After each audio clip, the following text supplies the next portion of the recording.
65,90,00,000 జప్తును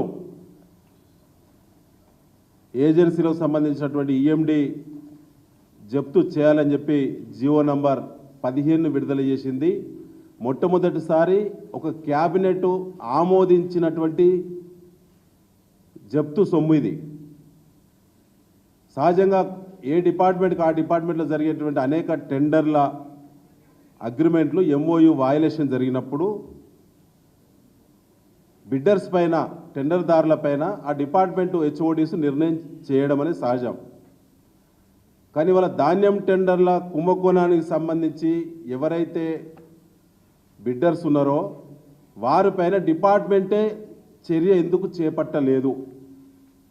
department చెందినటువంటి మంత్రి ఉత్తమ్ కుమార్ రెడ్డి గారు, కమిషనర్ డిఎస్ చౌహాన్ గారు, ఆయన ఐపీఎస్ అధికారి, సీనియర్ అధికారి, మీరు ఎందుకు చర్యలు చేపట్టకుండా ఆ ఫైలు కేబినెట్కి ఎందుకు వెళ్ళిందో సమాధానం చెప్పాలి.